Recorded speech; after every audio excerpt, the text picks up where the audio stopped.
Before time itself began, God created the celestial realms and filled them with radiant beings, angels of light, wisdom, and power. Among them, one shone the brightest, Lucifer, the morning star. He was adorned with divine beauty, his form more splendid than all others. The heavens echoed with his voice as he led the angelic choirs in worship. Bestowed with intelligence and might, Lucifer stood closest to God's throne, his wings spanning like beams of divine light. But in his heart, a seed of pride took root, whispering that he deserved more than to serve. As the ages passed, Lucifer's admiration for himself grew into a dangerous hunger. He gazed upon the celestial throne and imagined himself as its rightful ruler. Gathering a host of angels who shared his ambition, he whispered to them dreams of a new order where they would no longer bow. When the time was ripe, Lucifer declared war on heaven, his legions rising in defiance against God's authority.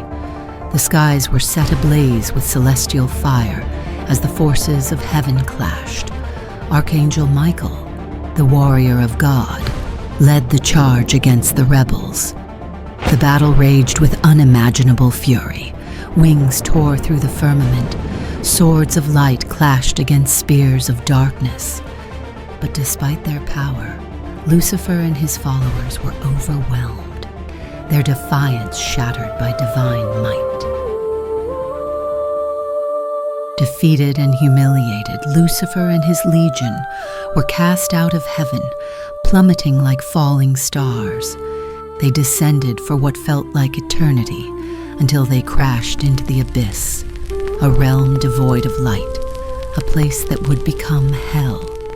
Stripped of their former glory, their divine radiance burned away, leaving them grotesque and twisted. Lucifer, now Satan, rose from the burning pit with rage smoldering in his soul. He swore vengeance upon the Creator and all that was dear to him. The throne he could not seize in heaven, he would carve in the shadows, and for that, he needed a new battleground. While Lucifer seethed in darkness, God formed a new world, a world of beauty and life. From the dust, he shaped the first man, Adam, and breathed into him a soul, making him unlike any creature before. In Adam's loneliness, God took from his rib and created Eve, his companion. Together, they roamed the Garden of Eden, untouched by pain, death, or sin. The angels watched in awe at this new creation, for they bore the image of the Almighty. But to Lucifer, they were an insult, a testament to his defeat. If he could not rule in heaven, he would corrupt the earth. Satan took the form of a serpent, weaving through the paradise that should have been his to control. He found Eve near the forbidden tree and whispered lies into her ear. Why should you be denied knowledge? Do you not wish to be as gods? The fruit of the tree shimmered with an otherworldly glow, its taste promising wisdom beyond measure. Doubt crept into Eve's heart. She reached out, plucked the fruit, and took a bite. A rush of strange awareness filled her being. She turned to Adam, offering him the same temptation, and he, too, succumbed. The moment their lips touched the forbidden fruit, a great tremor shook Eden. Innocence was shattered. The first sin had been committed.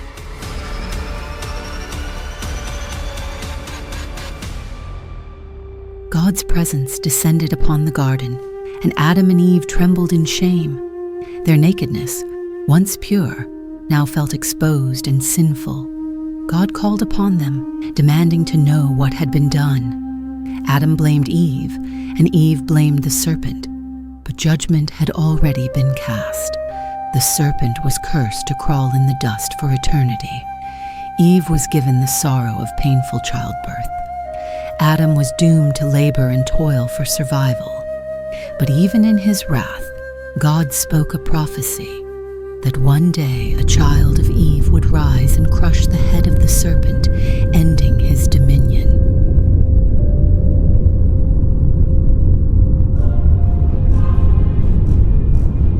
Banished from Eden, Adam and Eve's descendants spread across the earth.